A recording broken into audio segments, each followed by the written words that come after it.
All right. Hey, looks like we're live. I haven't done one of these like an Unstuck live stream in a long time. And so what I'm going to do is we're going to condense the nonsense and get into the topic here. On today's episode, we're going to talk about how I get stuff done as an entrepreneur with ADHD and give you a little bit of science about the myth of willpower and how it's negatively impacting you and the outcomes that you want to provide. So I'm gonna roll the intro and we're gonna get into it.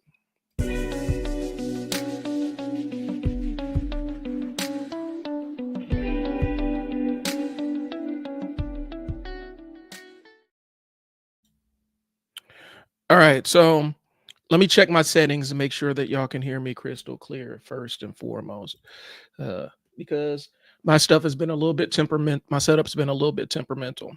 Okay, so my name is Brian. I am an entrepreneur with multiple businesses.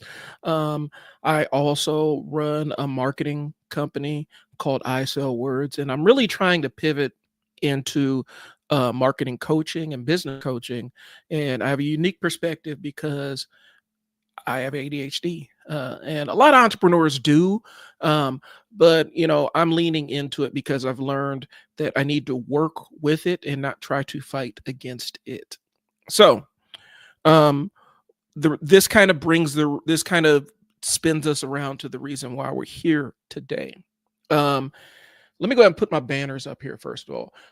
This is a family conversation, so I do want y'all to jump in and add your 2 cents. If you got questions, go ahead and ask them in the chat, and I will try to get to them and make sure that we're answering questions and kind of being a resource for the fam. A lot of times when we do this kind of stuff, um, I don't always think I don't always think that um, we're really intentional, or I'm really intentional about the audience participation, but it is super important, y'all. So I had to make a couple of changes here, but all right. So let's get into the meat of the matter. Okay. So how I get things done as an entrepreneur with ADHD. I had to learn a lot of hacks. And the first part of my life, I was unmedicated. I knew I had it. I had the diagnosis, but since it wasn't affecting like me going to school or anything, and until I got to high school and in college, of course, I never really got treated for it, but it was always something that was lingering out there. Okay. So I got to be an adult. I got a job that actually was really intensive on demanding my attention, and I floundered. And I had to teach myself a lot of stuff on the fly. At the time, I was medicating with caffeine, and large amounts of caffeine, and losing a lot of weight, and it just wasn't a good situation for me. And I did some pretty long lasting damage to myself trying to handle that business, and it was not a good idea. And I actually went out, got my diagnosis as an adult. They started the medication, and that's been kind of that. I've been off and on medication. They played around with stuff, but getting the help and having somebody to talk to was an important factor. So, first things first, drop your questions in the chat. I don't want to talk to myself. And I do have actual science to back some of this stuff up. So I'm not just up here freestyling nonsense to you. I do want to have that conversation. So and I'm going to ask you, I want to ask the audience here, does this sound familiar? And give me a like if this stuff sounds familiar. Um, so you have a big, hairy task that needs to be taken care of. You figure, you know what? I'm going to build up some momentum. You think, okay, so I'm going to build up the momentum. What I'm going to do is I have this big, huge task. I'm going to get a couple of things, build some momentum, right? I'm gonna do these small things and build up the momentum. Some easy things, and it's gonna, yeah, Tiffany, yeah, thanks, Tiffany. Yes, I can relate. You got a big, ugly task, and first thing you think is, I'm gonna do some stuff that's gonna give me some positive momentum, and then you do those things, and you find other things to give you more positive momentum. and you do those things. And then by the time you've run out of other tasks to build your momentum is gone.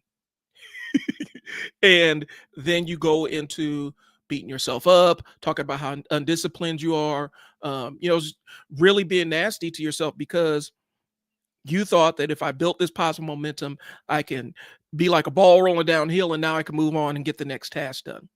Here's what the issue is, y'all.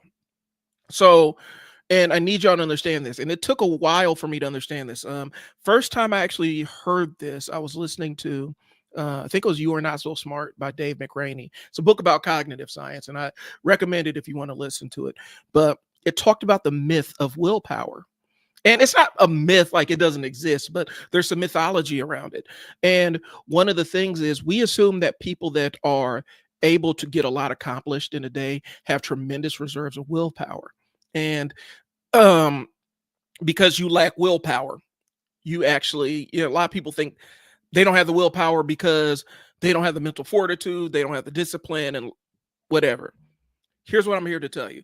Scientifically, it's been proven that willpower is a resource that you can deplete. And as you deplete it, you end up losing your ability to build up positive momentum and get things rolling. And so if you've ever sat there and looked at a task and you just didn't have it in you, go ahead and give me a like or drop a comment and let me know if that's the case. But the reality is you can absolutely deplete your willpower. And when I was a case manager, I used to tell my workers this. Um, you know, there's a number of things that you can do to destroy your willpower, but one is I'm gonna get the snowball rolling with all these little menial, low leverage tasks, and that's going to give me the momentum to jump into the hard thing that I've been trying to avoid. So I'm gonna condense the nonsense. The way that you address the depletion of willpower is, and this is one of my hacks, is if I have a high leverage task, and when I say high leverage, that's something that's going to make me money, save me time, or move me forward. I try to jump into it when my willpower is high. And typically your willpower is based on your blood sugar, your blood glucose and stuff like that. So typically you're going to have more willpower to get stuff done when you have food in your system. Yeah, skipping lunch is a bad idea. Skipping breakfast is a bad idea, especially if you have a lot of tasks that require your attention. Skipping meals is a good way to drain your willpower resources. Um, and so you want to do the big, hairy, difficult task while you have a lot of willpower. And make sure it's not just is low leverage busy work, because there are things that are difficult that's just busy work that doesn't necessarily move you ahead, and there are things that um, are difficult that move you forward. And sometimes you do have to do the boring stuff. I'm not gonna, or the low leverage stuff. I mean, that's important too, especially if you're in the business ownership thing. You have to pretty much do the stuff or hire somebody to do it for you. But we waste a lot of time um, trying to build that momentum and stuff, and or we pick something that is actually a low leverage activity. For me, a high leverage activity is creating videos, doing social media work, um, creating automated emails and stuff, email sequences and things like that. That's high leverage stuff that actually requires a lot of my brain power. And if I can front load that in my day, then I can save, my willpower starts going downhill. Once I get that done, I can start going through the tasks that don't have as much tied to them and don't move me ahead as far. And so that's the first tip I can throw out there, y'all, is organize and sit down and look and say, is this something that needs to get done right now? Is it something that's going to move me ahead? And if it is, then I need to deplete my willpower on this thing. And don't worry, I'm gonna get into the science of the willpower thing, but I just wanted to get into giving you a little bit of value. So willpower is not unlimited, y'all. Um, a study found willpower works like a battery and it drains with use. That's why after a long day of making decisions, you're likely to doom scroll and eat junk food. because you have to engage in tasks that don't necessarily require any decision making.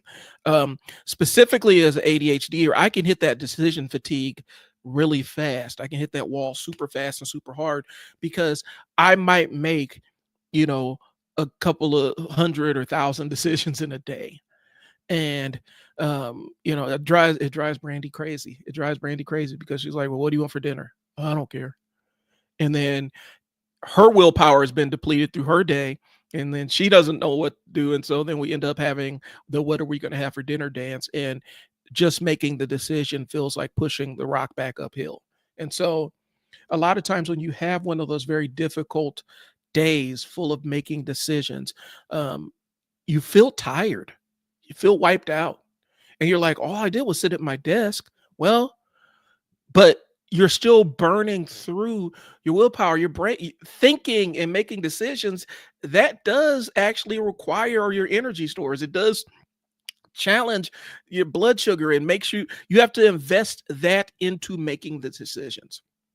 So, but yeah, and the study was by Burmeister. They called it the ego depletion theory. Um, and there's a couple of ways they tested it. I think the test that they specifically used was putting candy in front of little kids and seeing how long it took for them to break and eat the candy, even with the idea of a reward afterwards. And they tested how well they were able to resist this temptation. And so a lot of times when your ego is depleted, your willpower is gone, you also eat junk food. Well, your body is trying to reclaim a little bit of the stores that you burnt up with all the low leverage tasks that you involved yourself in. And so I just want y'all to understand that, bro. And so a couple of things I do is when I try to make my workout one of the hardest things I do. Now, that's not always the case, but I try to make it one of the hardest things I do. And I do it first thing in the morning. If I don't work out in the morning, I'm not going to work out at all. And the reason why is if I can make this the most difficult thing I do, and then come home and eat and rebuild my stores and then get into my work, I have a new, refreshed store of willpower to kind of plow through. And it helps me out. That's the reality. The unfortunate side of things is we have been sold a bill of goods when it comes to how willpower actually works. We've been sold a bill of goods. And what I mean by that is um, a lot of times we've been sold, you're just not disciplined. The David Goggins stuff, you know, it's mind over matter. And all you got to do is push through. And because you refuse to push through the wall, you're weak, you're undisciplined. It's a lot of that negativity around the concept of willpower. And unfortunately, y'all, we internalize a lot of that stuff. And we end up punishing ourselves, and we do even more things to remove our stores of willpower. Like I said, you work through lunch, you skip breakfast, you do things like that, which actually hamstring your ability to actually have the reserves to get the things done. So I learned probably about 10 years ago that if I had a task that was difficult or something that required a lot of my brain energy, I did it when my willpower was high. So I always like if I had to meet with my staff, I always schedule my meetings in the morning because in the afternoons, I need to be focusing on things that don't require a lot of my brain power. Um, and that's how I kind of set it up. And I structured my schedule to accommodate that. I tried to throw in the midday workout, and that wasn't working for me. But I tried to schedule my day so that I was I was nourished. I had food in my system. My blood sugar was in a good position, and that gave me the willpower to power through. Again, the science actually says that a lot of this is tied. Um, and I don't want to screw this word up. I think it's the glycogen. I'm not sure. It's either glucose or glycogen, but it's basically your blood sugar that you have stored. That's what determines what your willpower is. And as you deplete that, as you start chewing through that resource, skipping meals, working through lunch, you're going to find that your willpower hits a wall a lot faster. Okay. So I just want to put that out there. The science backs me up on this. Willpower is a finite resource.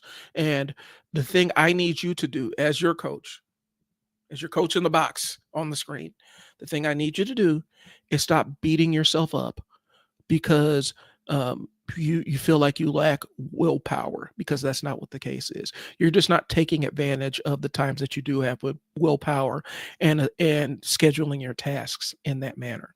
And like I said, I'm a guinea pig on this one because I was working in the lab. I tested this on myself. And so again, when I have activities that are going to require a lot of my brain power, I front load those. Okay. Um, ADHD brains don't lack discipline. We lack dopamine. um, a JAMA study found we have lower dopamine in the areas that control motivation. It's not like we don't care. It's that our brains aren't getting the uh, signal as easily. They're not getting that green light as easily. And so having ADHD stacks another thing against you, because now we are depleting our willpower reserves, but we also lack we're also lacking the dopamine to get things moving as well. And so these are challenges that we stack up against ourselves.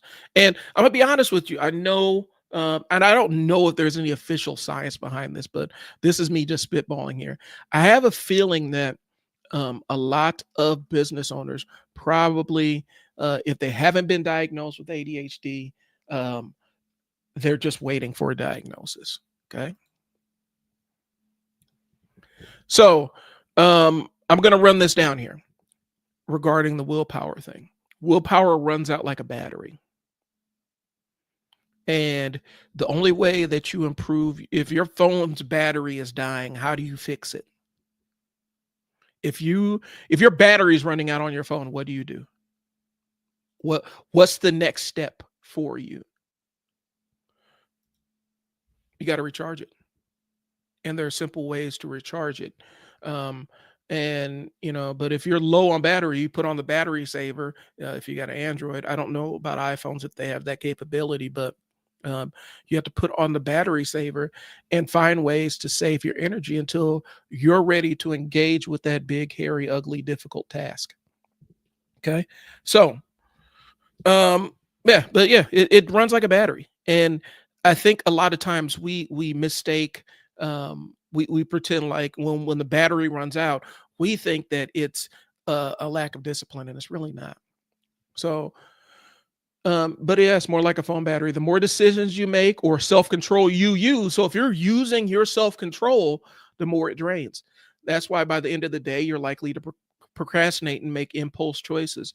This is why you're on Sheen shopping in bed at night, or you're putting off other things that may only take you 5 minutes to do, but you've given all your willpower is kind of depleted by the end of the day, and you just don't have it in you. You just got to think, and yeah, and this is why I'm trying to give you the toolkit so that you know. All right, let's see if I got any other comments here. Okay, so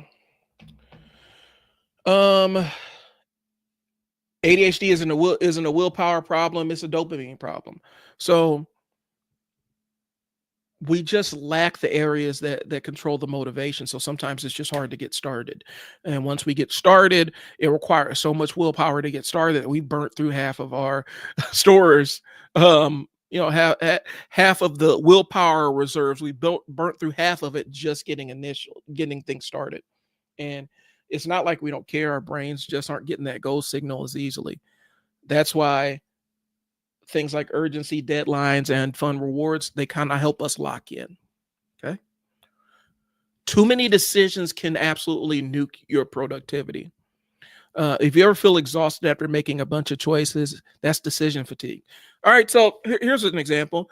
You go to the grocery store, right? You're doing your normal grocery store shopping, right? You got a basket full of groceries. You go through the checkout, get them home. You got healthy stuff that you're going to make, and it's really going to change your life. And today is going to be the day that you make that decision to lock in for your health and for your, and you're going to make those good choices. And by the time you've unloaded the groceries, got them upstairs, um, unpacked them, now you have the option of fixing dinner with the fresh food that you've just purchased. And but then there's Wingstop. And Wingstop's only a phone call away. How many of you have been up against that situation? Give me a like if you've been in that situation. If you've actually been in the situation where you've accomplished the thing and you're proud of yourself for accomplishing the thing. But now to make the change that you need, you don't have it in you, because now you have to actually go through the groceries you just put up, ones you just put away, and figure out what combination of this is going to make dinner for me. Or sometimes you even know what you're going to make and you just ain't got it in you to make it. That is that willpower thing. You've absolutely wiped out your willpower through all the decision making that comes with shopping and trying to find trying to eat healthier. And so you've robbed yourself of all your willpower. It happens, y'all.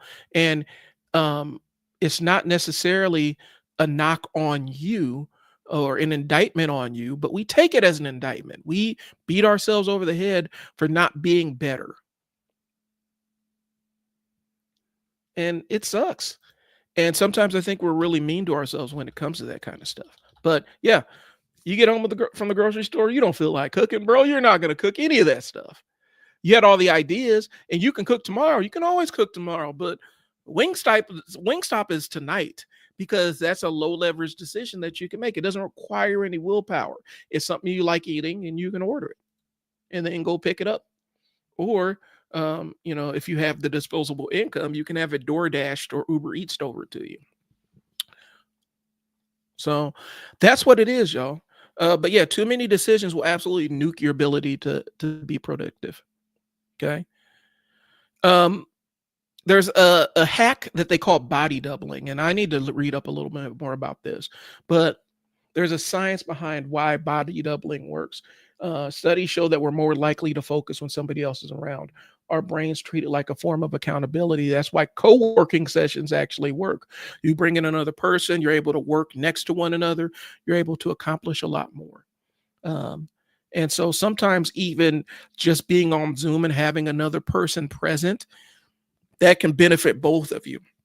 And it takes off that burden of trying to make all these feeling like you're trying to make all these decisions by yourself. You have somebody there that can hold you accountable, and you can kind of hold each other accountable. Okay. For ADHD, rewards, where we are wired to chase immediate rewards, immediate payoffs. And so for us, for ADHDers, that just do it motivation don't work for us. If there's no urgency or a dopamine hit, our brains go and check out. So the trick is to build in small rewards. They call it gamifying now. There are apps that you can buy, which basically you could turn your daily task list into a role-playing game where you get armor and power-ups and everything for completing tasks. Or you could just do it yourself. Like, you treat it like it's a game, and you have little tiny rewards. Maybe you reward yourself with 20 you do 20 minutes of work, you reward yourself with 10 minutes of TikTok scrolling.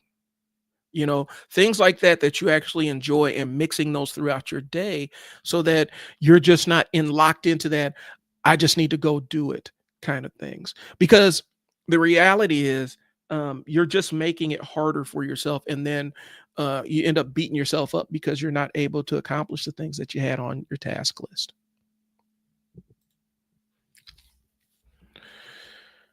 And so for me, There's a couple of different things I do to get stuff done. I already explained one of them to you. Primarily, I try to put my tasks, the difficult ones, um, I try to front load those. So, case in point, last week, um, at a video I needed to edit. Um, I had some heavy duty color grades. I accidentally shot it, and I'm getting into technical stuff, but accidentally shot it in 10-bit, which is a lot for my workstation. Uh, 10-bit 4K is a lot for my workstation, and it was a slow moving uh, project, and it crashed a couple of computers trying to get this thing rendered. And I gotten it. I was kind of right there on the finish line, ready to ship my first draft over uh, to the client. And just as I'm about to, as I'm kind of what's called rendering, as I'm rendering out the project, my computer crashes. Now I already spent like almost 10 hours working on this video. And so my computer crashes. I'm like, that's no big deal. I have my auto saved on, it's backed up to the cloud, and so we're good.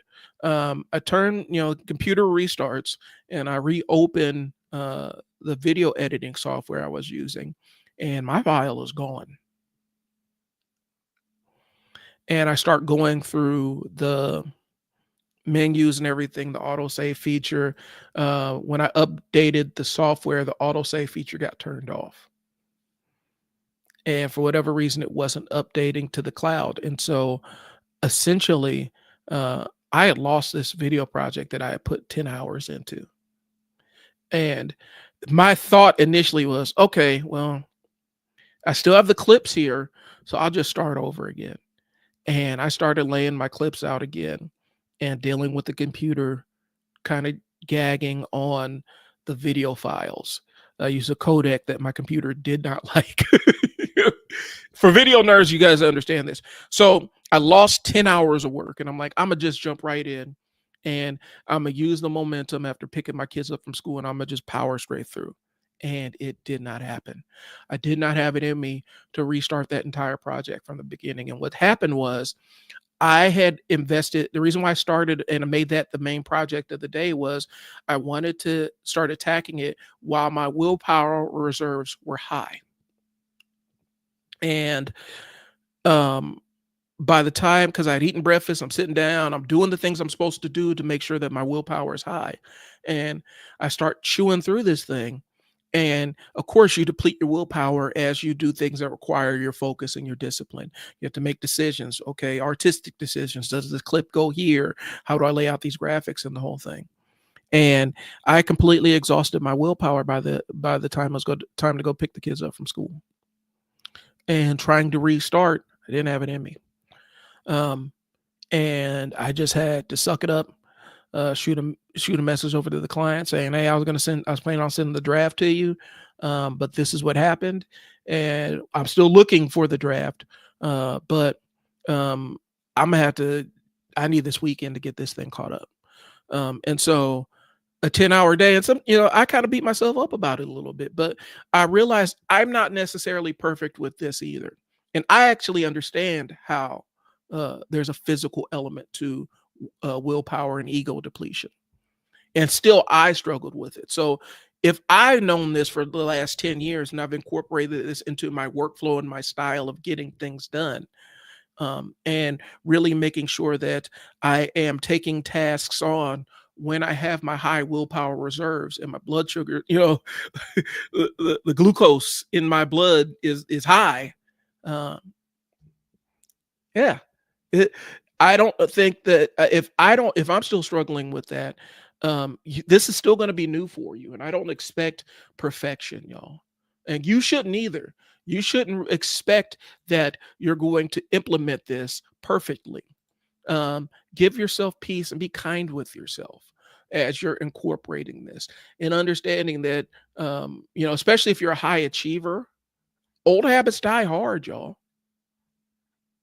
That really is the case. Old habits die hard. And if you are one of those workers that is used to just trying to power through and then beating yourself up after the fact, you're going to have to unpack that, and you're going to have to learn how not to succumb to that every single time.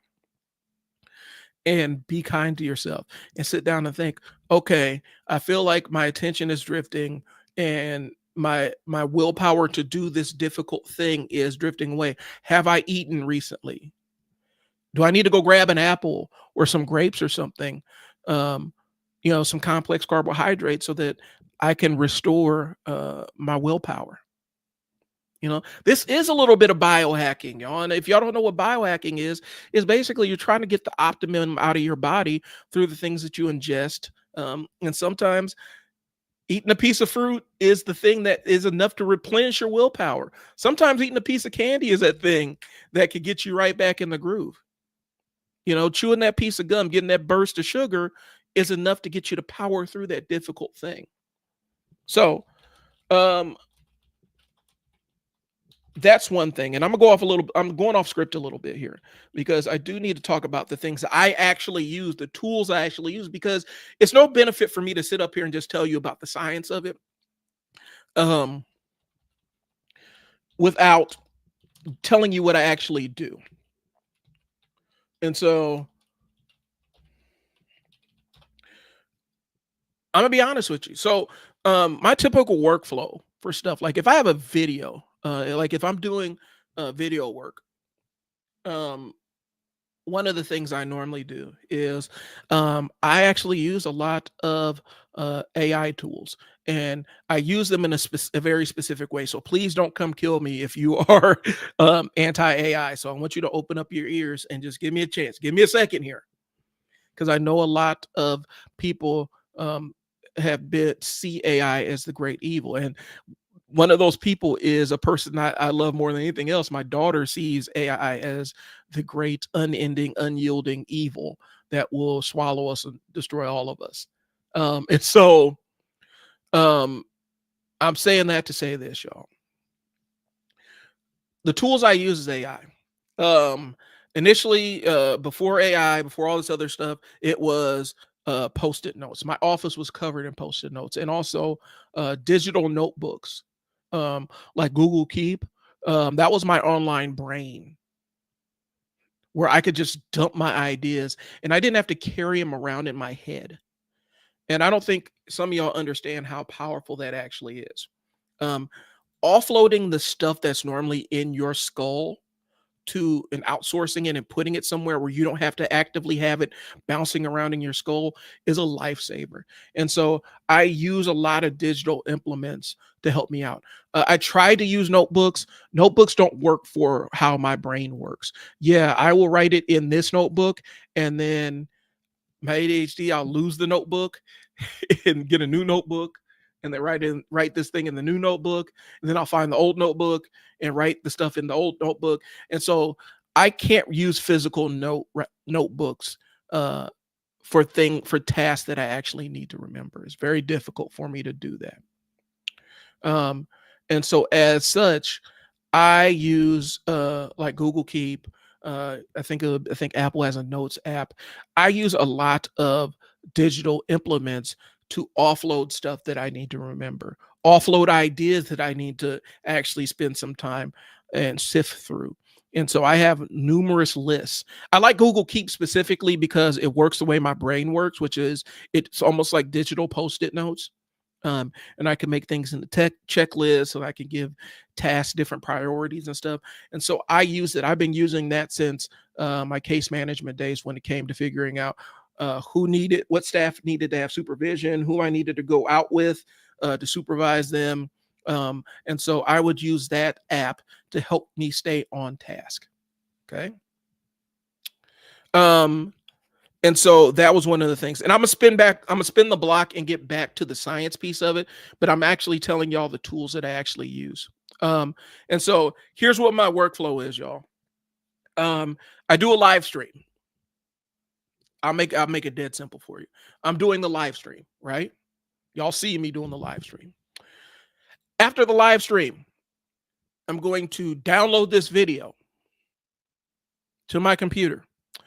And then I'm going to open up my Descript app. It's called Descript. Okay. I'm going to upload the video to Descript. And Descript is a video editor.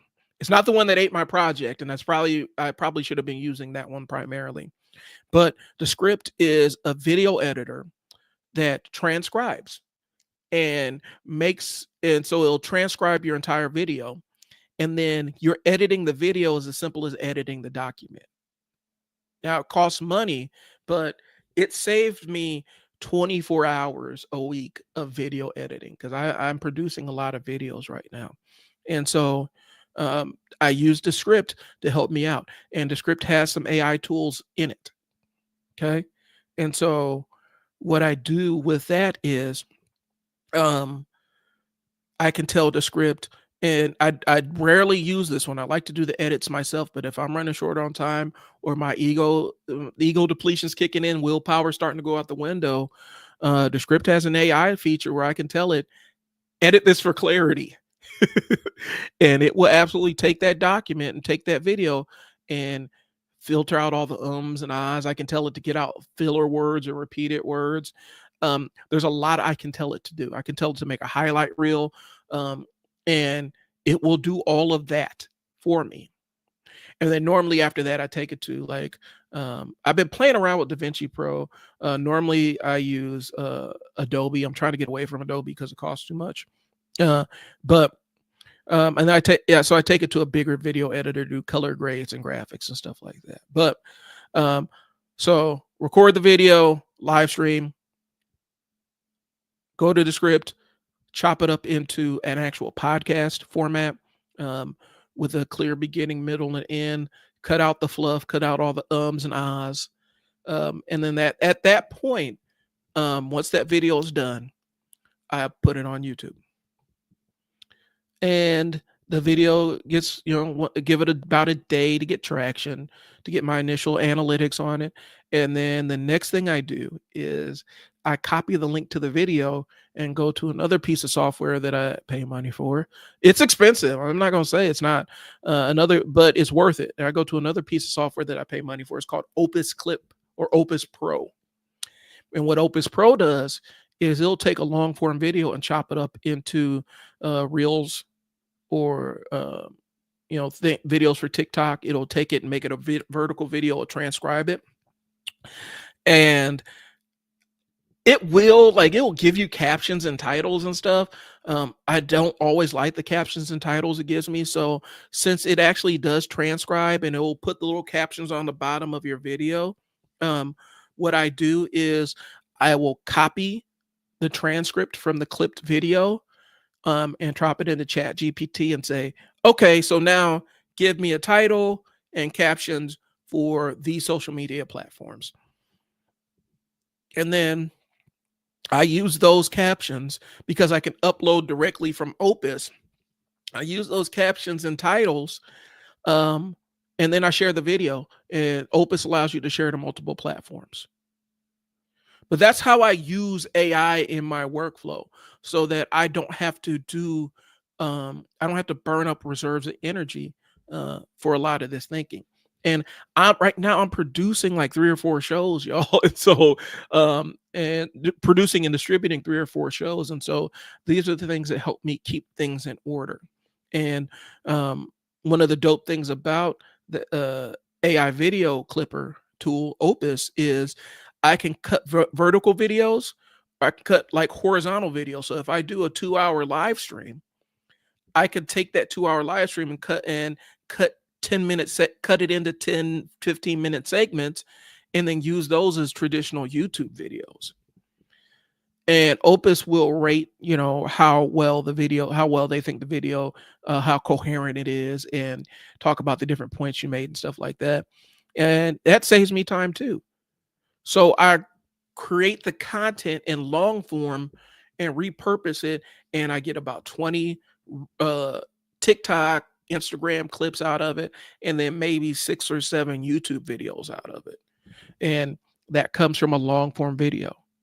So those are the tools I actually use in my video production workflow and my social media content workflow to get things done. I do not use I don't use Chat GPT to just generate stuff without my input on it. So a lot of times, if I'm using Chat GPT, I'm inputting like my words or putting in my transcripts from my videos. I'm inputting those into Chat GPT and telling it what I want it to do with it. So it's using my own ideas and my own stuff and just organizing it. And then of course, as a copywriter, I do go back and re-edit stuff and make sure stuff makes sense. But those are the tools I actually use to get things done. So number one, I try to make sure that I am actually looking at the clock and working with my ADHD and with my willpower reserves and not against them. And what that looks like is time things. So I try to do things when my willpower is high because there's a science behind ego depletion. Okay. Self control is like a muscle, gets tired when you use it too much. And it gets exhausted when you have to resist temptation or make a tough decision. It depletes your mental energy, and then your future self-control is a lot harder. Like your present self can accomplish a lot of your present self overestimates what future self can do. It happens all the time. Present self always writes checks that future self cannot cash.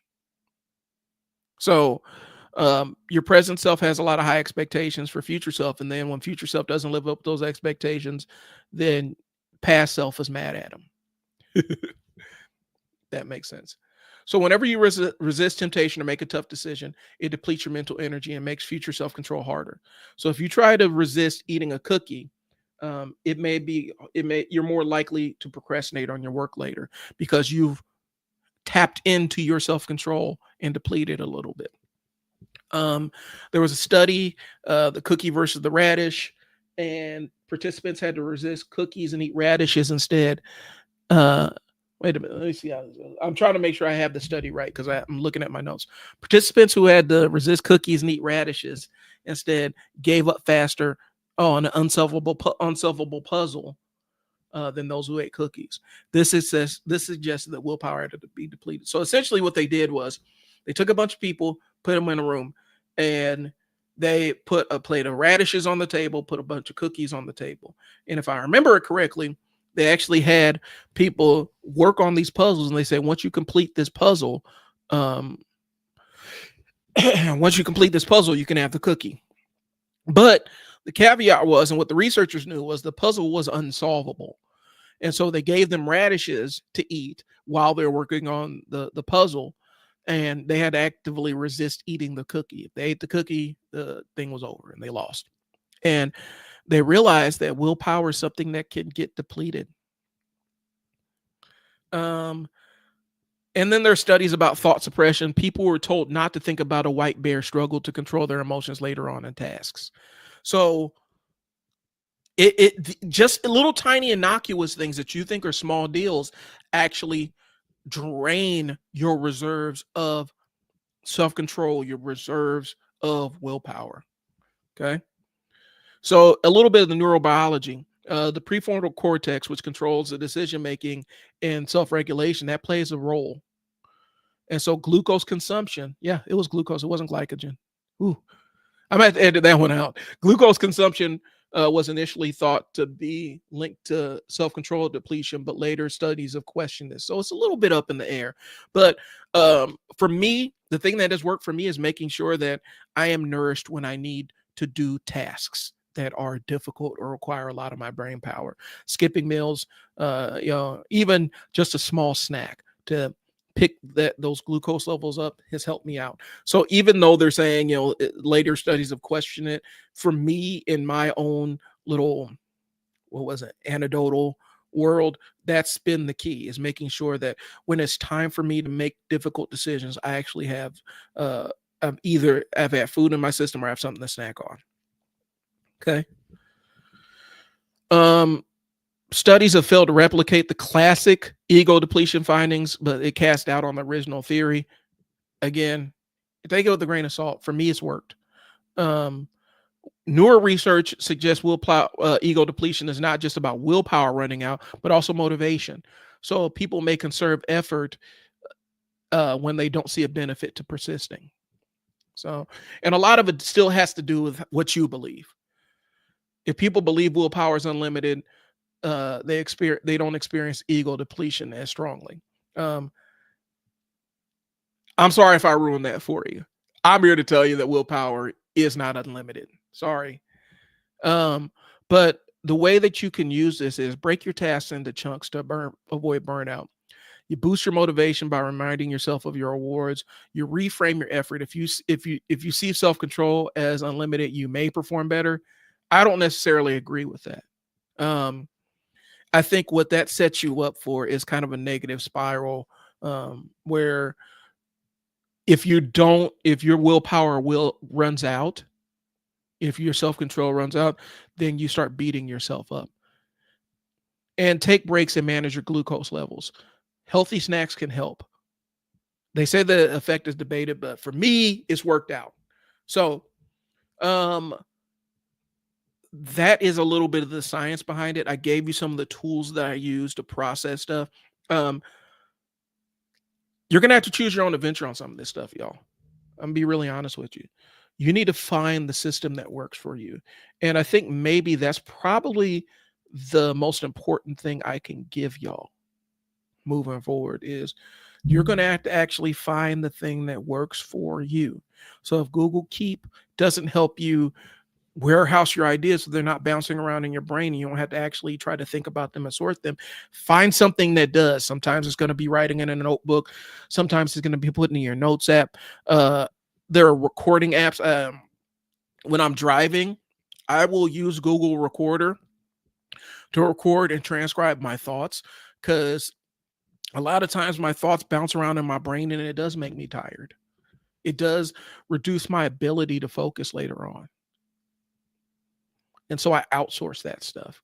I think maybe the overall theme is outsource as much as you can when it comes to stuff that you need in your brain. Set alarms for yourself. Set reminders for yourself. Don't burden yourself feeling like you have to remember everything. Use a calendar. There's plenty of free apps out there for you to do that kind of stuff. Use tools that are available so that you can actually do, for the low leverage tasks, you can power through them quickly. Um, like this weekend, I sat down because I did have to sit down and kind of have a come to Jesus meeting myself with the Unstuck sessions and what it's going to look like, because I do want to move more into the coaching realm and more out of the done for you services realm. And I had a bunch of notes. I've been writing stuff about it and what I'm gonna, and what I plan to do.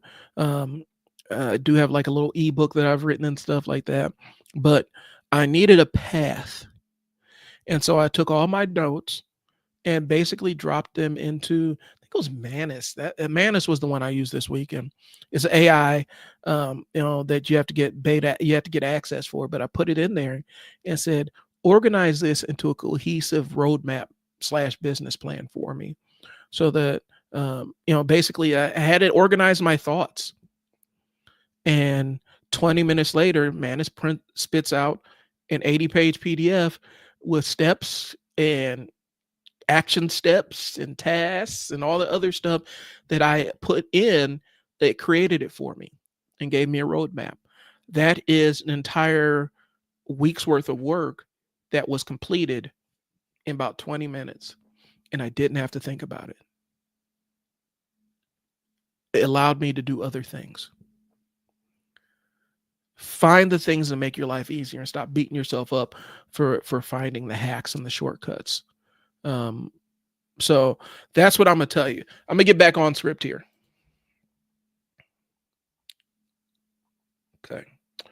So I use a lot of mini deadlines. I don't do some people tell people, I found that telling people my goals means that I don't accomplish them. It's a weird thing. And so I tell myself my goals. I don't necessarily share specific goals I have until they're underway or they're already completed. One thing I don't do as an ADHD, Well, one thing I do as an ADHD, I do change my tasks, and I don't beat myself up for shifting tasks. If I have to shift a task, if I have to shift to something else, that's what I do. Because the other option is to not, and then nothing gets done.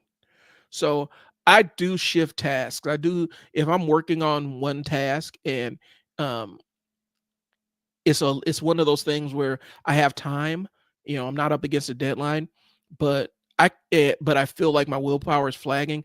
I'll switch to something I like to do a little bit better and then come back to the thing I don't like to do after I eat something.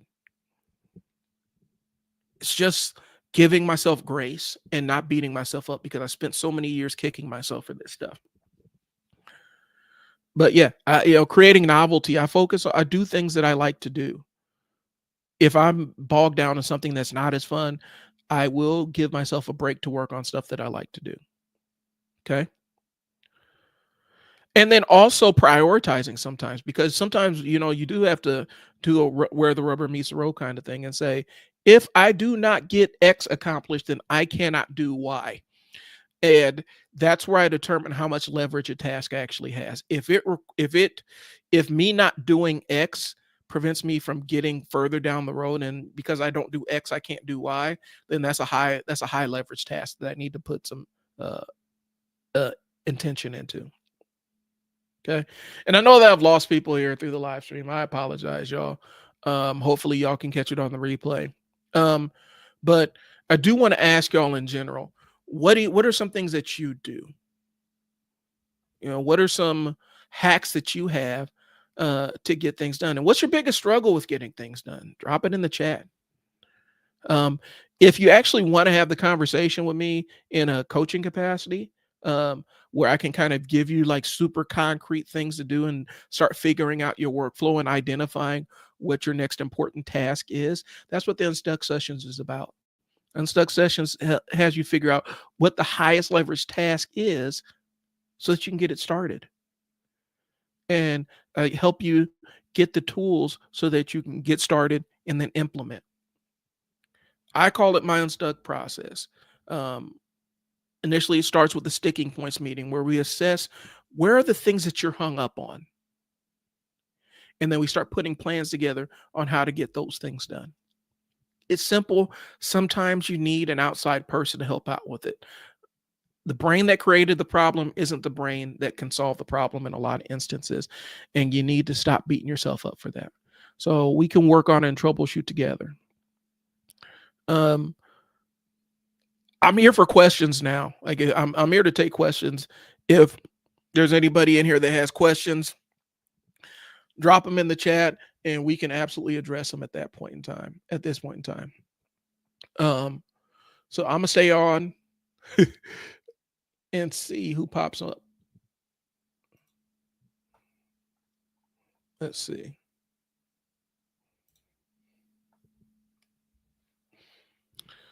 But yeah, like I said, man, it's not always the easiest thing, y'all. And unfortunately, one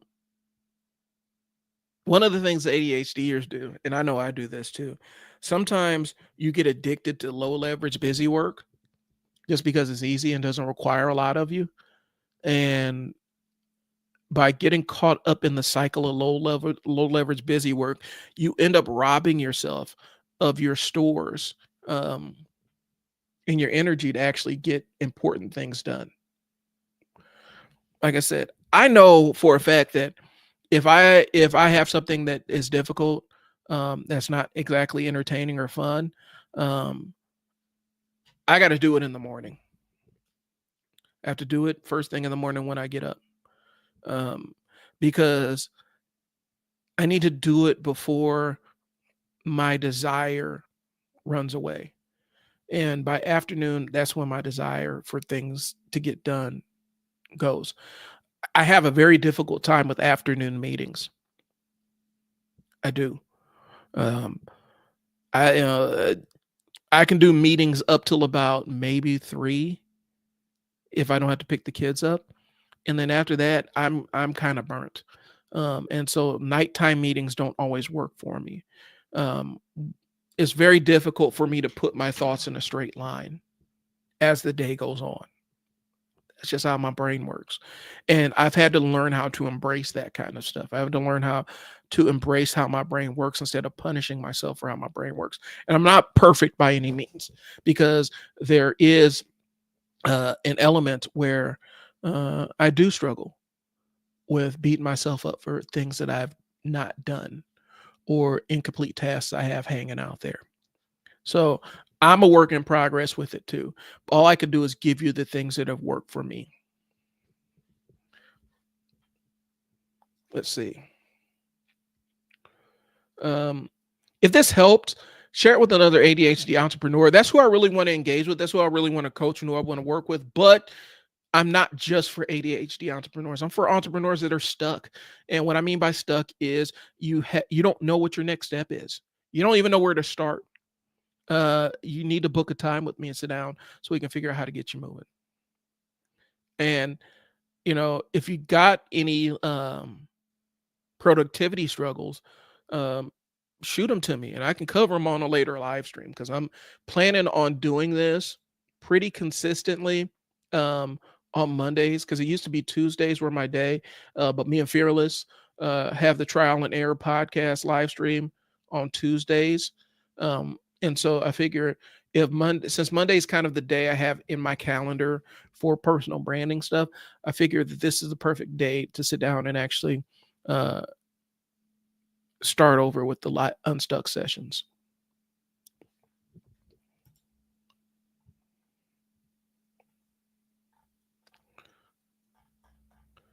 So I'm gonna hang out here for a little bit of time. I got some time before I need to get moving, and I got a couple of projects that I'm pending some answers on. So I got some times here.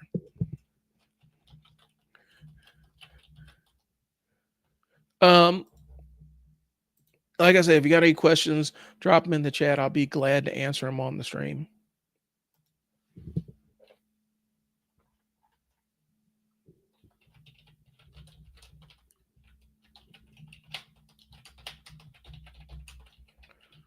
I'm looking up something here for y'all.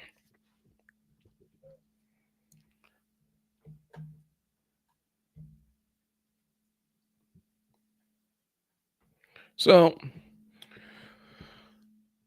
from ADHD standpoint, last week, like I said, it was just pretty chaotic, man, with the stuff with the entire thing with the video just like absolutely disappearing on me and me having to start over. Um, and even then I sent in something that it was a really, really rough draft, and it was a lot rougher than I intended to send. And after I sent it, I sat down and watched the video, and I wasn't necessarily thrilled with the draft I sent over, but um, you know, it was what it was. I needed my clients to take a look at it and see, just to make sure that the content was right in there.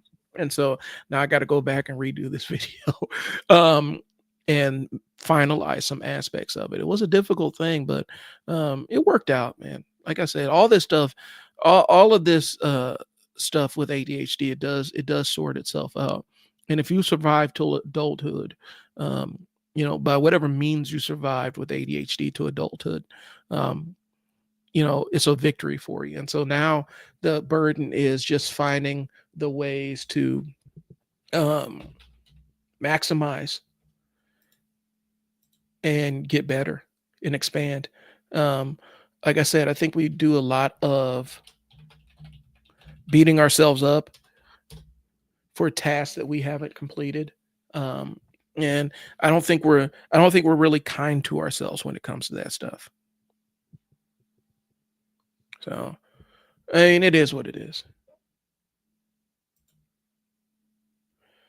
I do think one of the lingering challenges moving forward is how, as we start getting more comfortable with diagnosing this stuff, and as more adults start, I'm gonna close a couple of things here.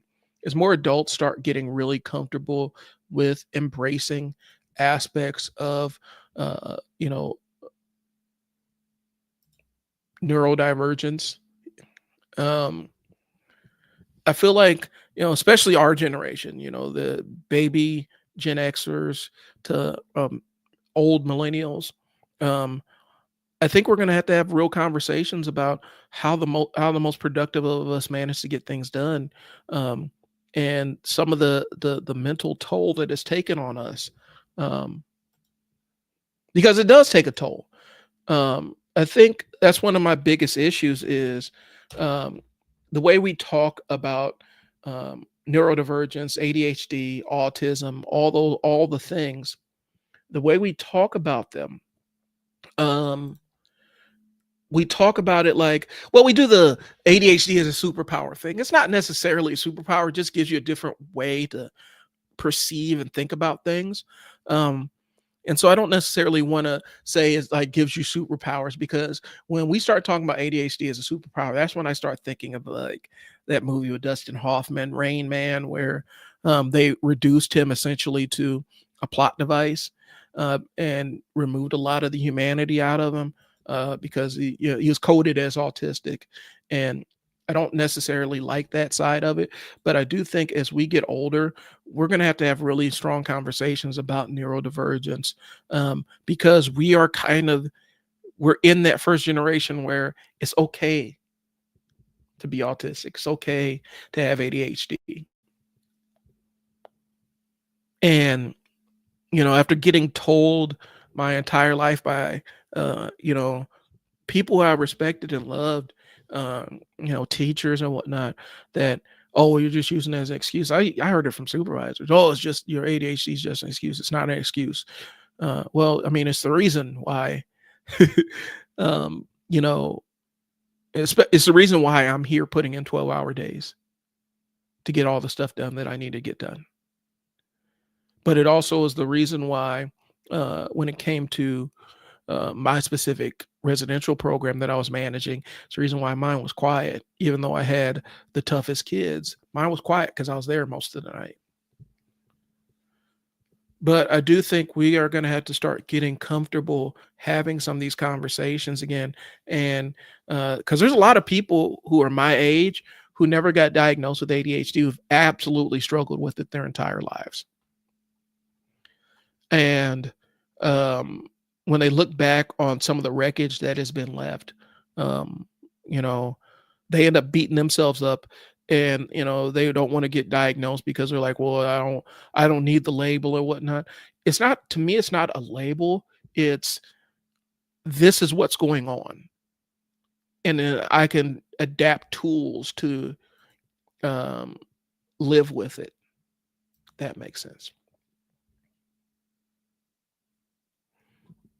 Um, so I did see, because we're talking about neurodivergence and whatnot, and I am a little bit concerned with how specific segments of our society talk about autism, where some guy like Elon Musk will go on he'll repost some Nazi or something, and then he'll say, "Oh, I'm autistic." It don't work like that, bro.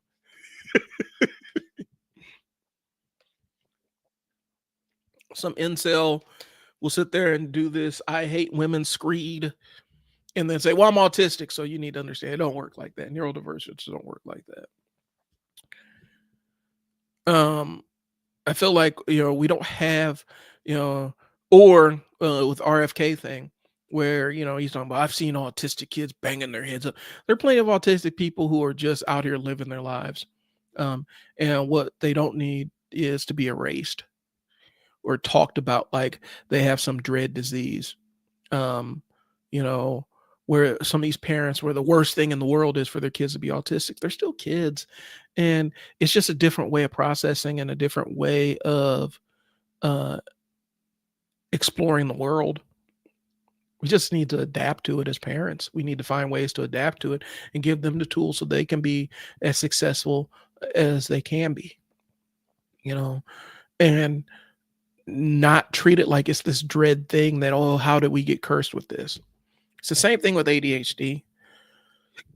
And since there's a lot of co-indicators, I do sometimes sit around and think I probably should get screened for autism too, because there's a lot of things I know, um, just having to place kids, who've had both, um, that, yeah, I might need to get tested for both.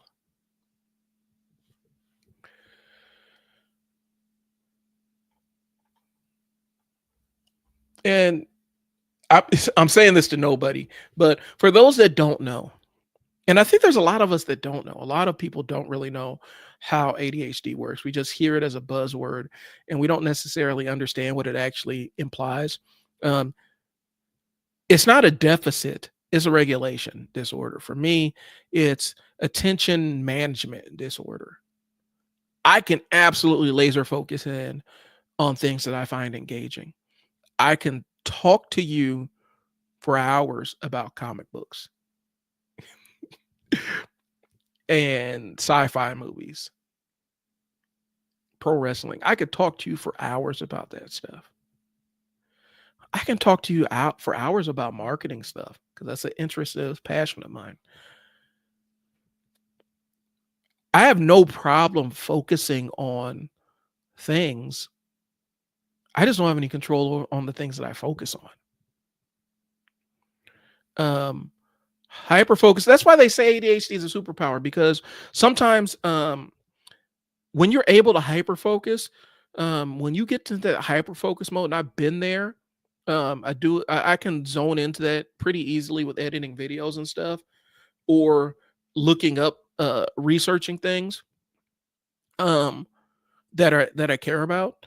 Um, Hyper focus is amazing, bro. I can get, you know, 18 hours worth of work done in like 8.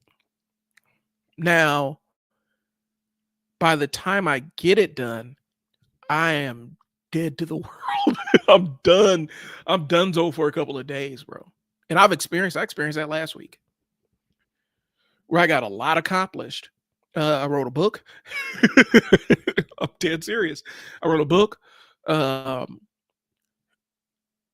it's an ebook, but I wrote an ebook for one of my businesses.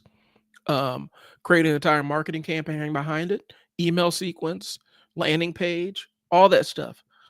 So book, laid out the book, put it in a PDF, email sequence, landing pages, call to action, all of that stuff. I did all that in 2 days, 1.5 days. Um, but after I got that done, I was zapped. There's nothing else going on up there. Um, and it took me about a day and a half to recover from that. And I think the problem with it is there's stuff I needed to get done in that day to have, and it kind of pushed a lot of things backwards. But I have no problem focusing on stuff that I am passionate or excited about. It's I have a very difficult time developing that same amount of focus for things that I don't care about. That was my problem in college. Um, when I actually had to learn how to do school, like, cause okay, so a little bit backstory, and I know that this is kind of end of the stream. I've already talked about my main subject. So if you tune in, if I see people pop on, then I can start hitting my bullet points. But for right now, this is what I'm talking about. A couple things you need to know about me. If you went to school with me, um, if you were in school with me, there's a good chance that I was anywhere from 6 months to 2 years younger than you. I started school early. I skipped preschool and went straight to first grade. Actually, I skipped preschool and kindergarten and went to first grade. And so in most of my classes, I was the youngest one in my classes. And um, that gave me maturity issues, like some strong ones. I was 7th grade, still playing with action figures, playing with toys, and really into little kid things. And it was because I was a little kid. I was I was the age of 6th graders, but I was in 7th grade. Age of some 5th graders, I was in 7th grade. Um, and so I was younger than a lot of the kids I went to school with. And so um, I matured a lot slower because I already had the ADHD, and that was the thing that was also limiting my maturity. But it also didn't help that I was a lot younger. But I was good at school. I could get schoolwork done. I didn't even have to pay attention in class. I could just get it done. Um, that wasn't always a good thing because when the math teacher said show your work, I'm like, I can't. I just did it. I just looked at it and it made sense and I wrote it down. I don't show what work. But from a sociological standpoint, for this interacting with other kids and stuff, that wasn't necessarily a great time. Uh, you know, the trouble because a lot of the girls in my class that were my age or in my classes that were the same grade I was were older than me. And so I didn't know how to interact with them. I didn't figure that out until like my freshman year in college. Um, and even then I struggled with that piece of it. And so, but elementary school, I didn't really have to pay attention. And the wheels started falling off around, I had some flashes in sixth grade, seventh grade, eighth grade. I still didn't necessarily have to pay attention. Ninth grade wasn't too difficult, but then 10th grade, I started hitting the wall where I actually had to start studying and paying attention. And so I improvised and kind of taught myself how to study. And it wasn't necessarily, the outcomes weren't necessarily great, but I still maintained a pretty high GPA. Um, and then I went to college, and now I actually have to show up to classes and pay attention. I had a full ride scholarship. Um, I had a full ride academic scholarship my first year in college. And because I just said, I don't want to go to class. I like working in the radio station. That's what's interesting and fun for me. Um, and I went to the classes I liked and didn't go to the classes I didn't like. And it worked out okay. I bombed a couple of classes, but I also had classes where the instructor didn't necessarily care if I showed up or not, as long as I showed up for tests. And I mean, I passed an abnormal psychology. I got an A in an abnormal psychology class just by showing up for tests, because abnormal psychology was really super interesting for me. But it was also the time where it also was scheduled on the second hour of my radio show. And so I would go to class when they had tests and I would turn in homework. I got an A on it. I mean, it wasn't hard. And then, there are days where you had to go in. I actually had to show up to debate ideas and stuff, and I would show up for those. And I did keep up with the coursework because I was fascinated by it. But you can't do that for every class in college. And so what happened was I ended up costing myself a full ride scholarship just because of complete inability to lock in. And I had to figure shit out. And by the time I got to my senior year, one, my mom was coming, like, I think she had just finished up chemo, and I'm like, I need to work so she doesn't have to take care of me. And I got a full-time job because I wanted money too. And that's kind of what it is. So I dropped out of school to start working. And I found my career at the time, which was residential youth care, working at Boys Town, working in the homes. And I'm like, okay, this is what I want to do my career for. So this is what I'll do for my career. In order to move up the ladder, I need to go get my degree to qualify me for the job I already have. So I went out and got my degree, finished up my degree. And since it was, the coursework was easy for me and I did like going to class because it was a nice distraction, I finished that degree quick. But again, it was the matter of the ADHD. I never really learned how to be a student because I didn't have to be till I got to college. And even then I tested out of some classes my freshman year. Like I got put in a program where during the summer I had the opportunity to test out of a couple of classes and then take some classes at UNO, local university, over the summer in 11th grade. And so I tested out of freshman English and completed sophomore English that summer. So I didn't have to do any English classes. But like I said, I never learned how to be a student in the traditional sense where I actually had to work for it. And so that was a really jarring experience when I actually had to learn how to study. And that summer class at UNO was kind of a godsend because they actually taught you how to study. They taught you how to take notes.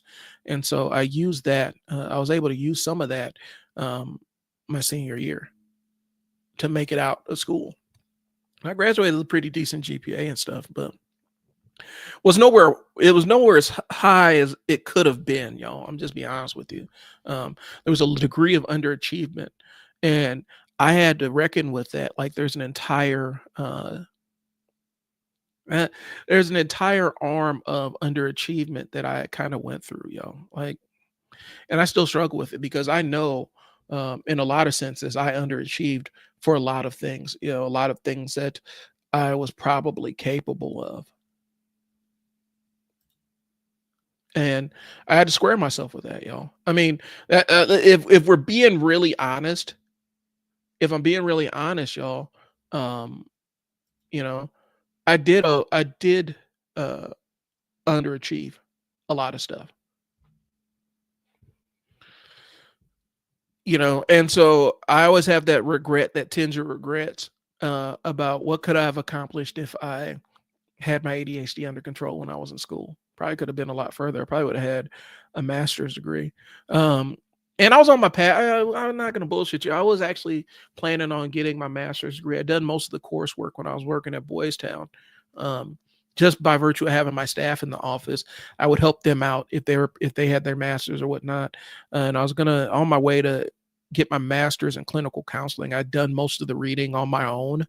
Um, and I got the textbooks and stuff, um, and started going through some of that stuff.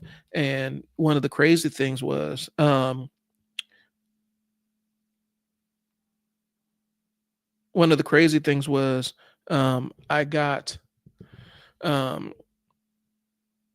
got an assignment, and they basically told me if I do this assignment, then they would sign off on my master's. Because they're about to give me the full ride scholarship to get my master's in clinical counseling, because I've been working pretty closely with the training department on some stuff, um, um, specifically, um, helping them reorganize the way that they taught the principles of behavior, the way they trained it, for new staff to make it a little bit more accessible to new staff. And so I was on that work group and helped spearhead a couple of things. I don't know if they're still using that specific arm of the training. This was over 10 years ago, but I helped redesign and rewrite that training. And I had built a pretty good relationship with the guy who was in charge of, um, that class, the master's course. And so, he said, you're kind of a shoe in for the scholarship, if you apply for it. And so I thought I got the assurances from my bosses. Hey, if I do this extra work, which was managing families out in Iowa, that they would sign off on it. And I went ahead and did all the managing the families in Iowa, and it was time to sign off on it. They used the fact that my mom was sick as a reason why they wouldn't sign off on the master's program. And at that point, I was just like, okay, I'm done. So, you know, I could have had a master's in clinical counseling. And sometimes I still do for fun. Uh, I still go through the case studies or whatnot and see if I could kind of figure out diagnosis and stuff, because I was always fascinated by that. And maybe one of these days I'll go back and get that master's in clinical counseling just to have. I don't know if I'll pursue a license, uh, to become a licensed therapist, but it's something that has always fascinated me. Cognitive science has always fascinated me. And so, um, cognitive science always fascinated me. And initially, my goal, while I was at Boys Town, is I wanted to get my master's and then go for my doctorate, and be a psychologist. I didn't want to go to medical school for the psychiatry, but I wanted to be a psychologist. Um, and that derailed all that stuff, man. When they said, well, we want you to focus, your mom is not doing well, we figured that your focus is best there, and going to school was difficult. You can always try again next year. In my mind, I'm like, there's not going to be next year. I'm not going to be here this time next year. This was it for me. That was it. I was done at that point in time. And I burned my bridges on the way out intentionally, so I didn't come back that way. But yeah, so I just walked off. I was like, I'm done. You know, I thought that this was my path, and I decided that I wasn't going to pursue it anymore. And so you have those kind of regrets when you're an ADHD adult who didn't. I had a diagnosis, but it wasn't really observed until I actually went and got a diagnosis again as an adult. You do look at all the lost opportunities. You know, I was on ADHD meds um, around that time, but my dosage was kind of screwed up. And since I didn't necessarily know what to expect, I was expecting too much, and so my dosage was too high, and so my meds were actually taking me and making me an absolute zombie around the house. I almost destroyed my marriage, um, and ruined my relationship with my kids for a while because it gave me the flat affect all the time, and everybody thought I was angry, and I wasn't, and I thought I was fine.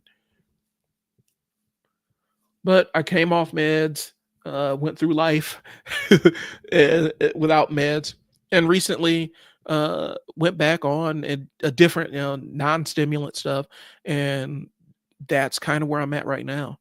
It's amazing to actually find the thing that works for you, and I don't have to deal with the ADHD negative inner voice that screams at me. It's gone. I still have my self doubts, but at least I don't have a negative voice beating me up for every mistake I make. So anyway, I'm kind of dumping my soul out on this live stream, and that's not what my intention is. So I want to recap before I get out of here. All right. So we'll start from the top, which is always a great place to start.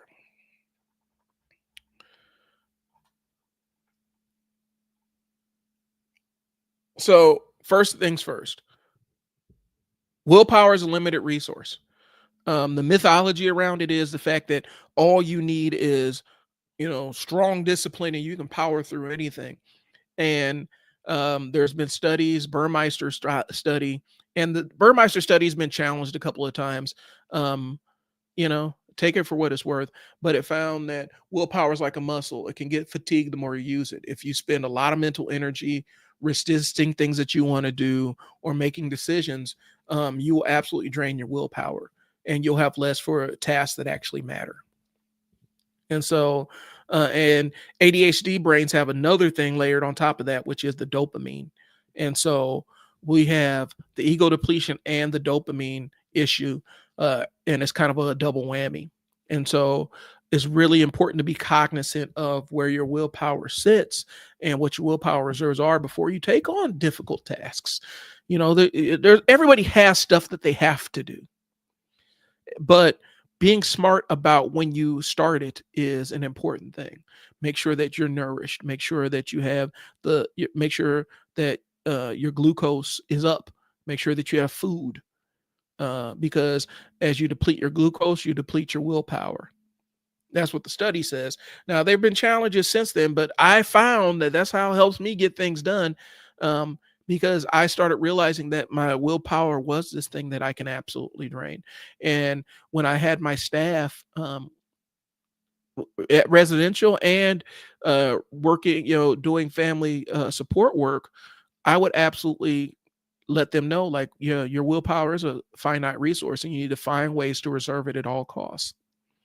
And so if you have tasks that you don't like to do, make sure that you eat before you get on them. Make sure that you're in a place where you have the ability to deplete that and make sure it's focused on high leverage tasks. So since our ADHD brains burn through the mental energy faster, we need strategies like dopamine stacking and additional accountability to avoid depletion. Dopamine stacking is rewarding yourself occasionally as you get through difficult tasks. And the external accountability is sometimes you might have to co-work with somebody to keep you on task. Okay. The dopamine, why ADHD brain struggle with willpower. This is a Volkov study, and it's called Evaluating Dopamine Reward Pathway in ADHD. The research shows that ADHD brains have lower dopamine levels in areas related to motivation and reward processing, and it makes it harder to self-motivate using sheer willpower. And when you try to use sheer willpower, you have the other thing of the ego depletion, and so you can burn through your reserves to get stuff done fast, almost double. And since for us, a lot of times, a lot of my ADHD is inattentive. And so it's like a radio that's broken in my brain that keeps switching channels. in order to focus on one of those signals, that requires even more willpower. Okay. So the takeaway is ADHD isn't a willpower problem, it's a dopamine regulation problem. And that's why techniques like rewards, urgency, and novelty help mixing it up, giving yourself rewards, finding things to do in between the long, grueling tasks. You find tasks that aren't so hard. Okay. Decision fatigue. I use the example of going to the grocery store, and I think that's the most apropos example because that's the one we live on a daily basis. You do your grocery store run, you get all the healthy food that you want to cook, you bring it in the house, it gets put away. Uh, Here's the thing. So me and my wife have realized that we cannot put away food together because I always put it in the wrong place, and then she has to put it in the right place.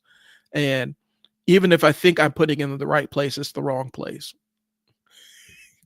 Anyway, but you go to the grocery store, you unpack everything, bring it in the house, put all the stuff up, and now it's time to cook dinner. Or you can go to Wingstop. And more times than not, it's Wingstop because cooking dinner requires a whole nother process of getting things done and figuring out what you're going to cook and then going through your mental checklist of, okay, so how do I prepare it and do all the other stuff. And so that's why when you go to the grocery store, you end up calling out. You end up going picking up something after you go to the grocery store. And especially if we're trying to make lifestyle changes, with food related to food and diet, you end up beating yourself up, and then you're beating yourself up. That depletes your ego and your willpower reserves for other tasks related to your health. It's a slippery slope, y'all. So you spend all that energy making decisions at the grocery store, and then you have none for when it's time to cook the healthy food that you bought. So, takeaway: to conserve willpower, ADHD entrepreneurs should simplify their choices using routines and templates and outsource decisions whenever possible. Also, I use stuff so that I don't have to store it in my brain. I use Google Keep, so I don't have to store it in my brain. I record my thoughts so I don't have to have it in my brain, because the more thoughts I carry around in my brain, the faster it depletes my willpower to get tasks done, especially if they're important. Okay. Body doubling and social motivation ADHD, and I do not know how to say these names. So I think it's Ditmar and Beatty. And the study, if you want to look it up, is the social basis of self-regulation and social comparison and social control in everyday life.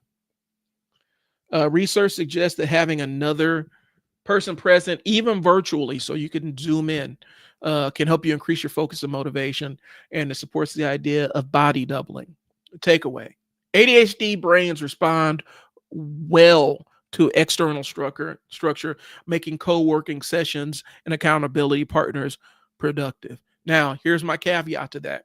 I was the ADHD person that would absolutely 100% get my co-workers off a task. And so I had to be very cognizant of that. And if it's two people that struggle getting on task, and we ain't getting shit done that day, that's just how it goes. So you got to be cognizant of that you're not impairing the other person's ability to work. Rewards work better than willpower for ADHD productivity. This is a Songa and Bark study. And delay aversion in ADHD, a review of experimental studies. And it's neuroscience and behavior reviews. This study explains why ADHD brains are wired for immediate gratification. Delayed rewards don't motivate us as well as short-term incentives. And so the takeaway is you got to find small, frequent rewards, and it doesn't have to be anything big. Sometimes it can be food. Let's be honest. Like, since we're talking about the ego depletion and a lot of it's tied to your glucose levels, starving yourself and trying to do a hard task, that you are sabotaging yourself. So sometimes your reward probably does need to be a small snack. But other times it's subbing out a task you don't like for something that you don't mind doing, or giving yourself some time to scroll on social media. 10 minutes of work, 5 minutes of scrolling on social media. Those small incremental things that help you reward yourself for being on task. Those small frequent rewards are more effective than just trying to rely on willpower. Because if you're only trying to rely on willpower, especially as an ADHD brain, you're setting yourself up for a hard fall. Okay? So, um, that's what I got. Again, I do have a basket of tools I use to help me process videos for for content strategies or for content production. Um, as a marketing person, I can tell you, and this is probably going to be another live stream, a separate live stream I do. The reality is, and I've learned this over the last 6 months. Um, Toss out everything you've learned, and I want you. I'm talking directly to you. I want you as a marketer, and if you own a business, you're a marketer. I'll be honest with you. Marketing is what your business is because you have to market your services to your audience. And if you don't have an audience, if you're not marketing your services to a specific audience, and you don't have the people coming in the door. So one of your primary jobs as a business owner, as a marketer, you need to toss out all the stuff about frequency of posting. You need to be posting good content as frequently as possible.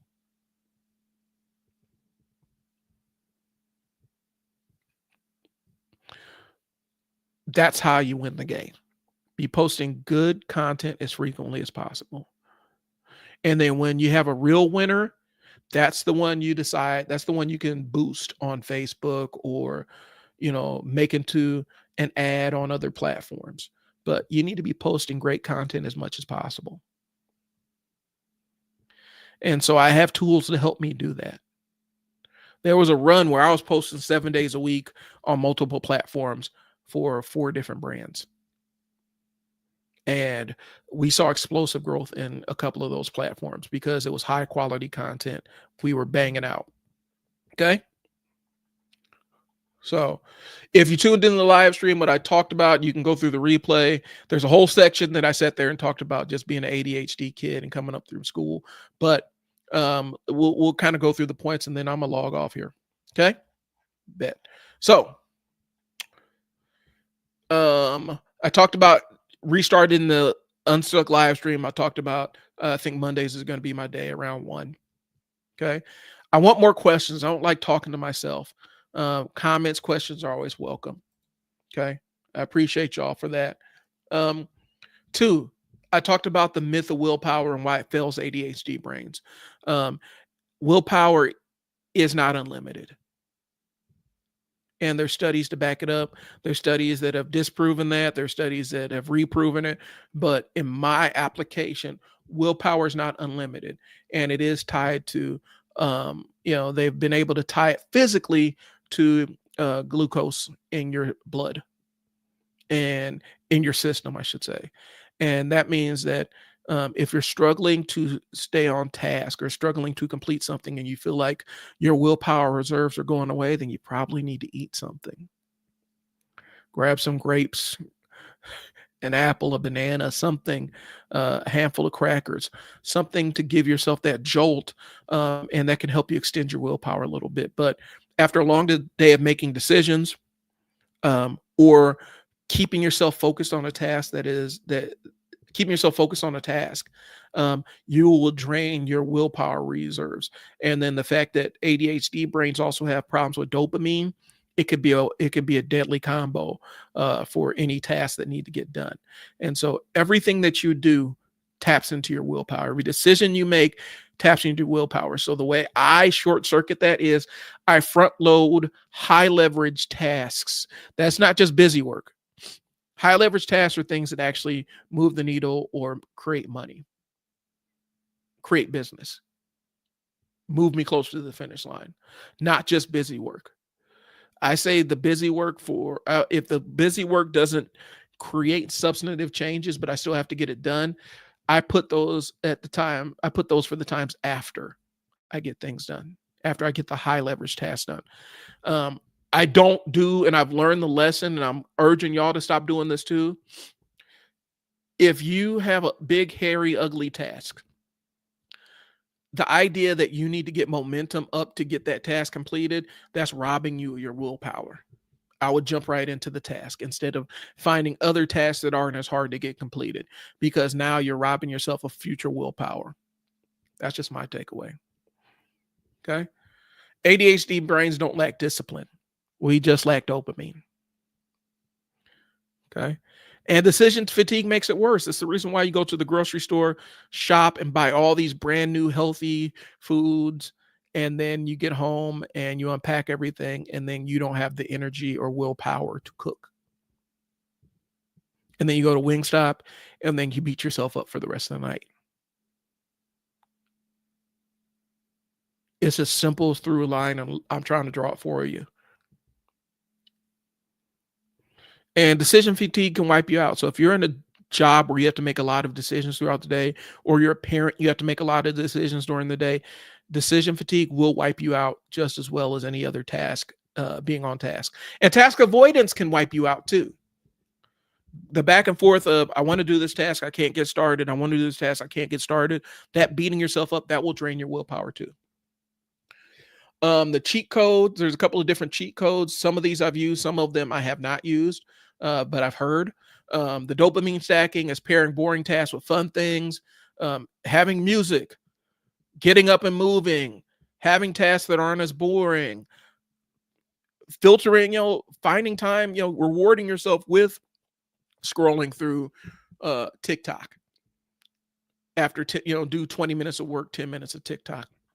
Those kind of things can help you boost that dopamine and feel like you're rewarding yourself. Co-working is one. I can't do co-working as much because I tend to get everybody off task. Setting external deadlines and accountability. Use your phone. Use the supercomputer you have in your pocket. Set alarms. Sometimes you need those deadlines. Sometimes if you give yourself artificial deadlines, it can help out. And gamify tasks. So if I complete this thing, then I get this reward. Kind of a reward system, but there's also apps that allow you to gamify your task list. So they treat it like a role-playing game. By completing these tasks, you can get this specific armor, or this horse, or these spells to do and complete your game. So that's what it is. And the start ugly. I did skip this one. Start ugly, and I meant to spend some time on it. Don't wait to get motivated. Just get started. Stop trying to build momentum. If there's something that's big and requires a lot of your attention, and it's something that's going to be high leverage and benefit you, just get started on it. That's what I do. How I personally get stuff done. I'm about starting ugly. I do use the timers and deadlines. I offload a lot of other extemporaneous thoughts to my notes app. For me, it's Google Keep. I also have a Google Recorder so I can record notes. I offload stuff so it's not rattling in my brain, and that kind of saves my willpower reserves. Okay. Changing work environments. It might work for you. It doesn't necessarily work for me. And sometimes you have to sit down and say, all right, so X depends on Y.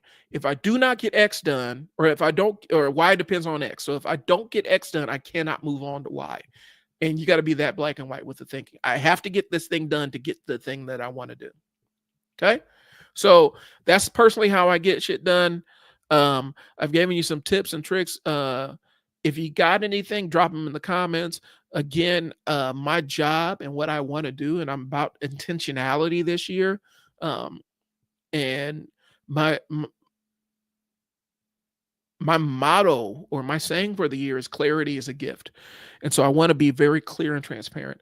I want to move into the business and marketing coaching aspect of it by showing you how I do things, how I juggle multiple businesses, multiple commitments, and how I get it done. And I want to use my Unstuck process to help you do some structured problem solving so that you can move past the things that are keeping you from moving forward, or sticking points. Either way, I call them sticky points. You can call them whatever you want to, but I want y'all to hire me as your coach to help you out through this stuff. I had a meeting with a friend last week, and it went really well. Helped them structure a lot of aspects of their business, from pricing structure to just some mindset stuff. And so I have those insights because I've been the guinea pig in the lab for the last 10 years. So, um, so if you want to get in touch with me, for the Unstuck process, my email is. Ooh, I got a comment. Boom, bet spot on. Spot on. We're front loading your week. I go heavy on work tasks. Yeah, man. Go heavy on work tasks on Monday and decrease during the week. That's how you got to do it.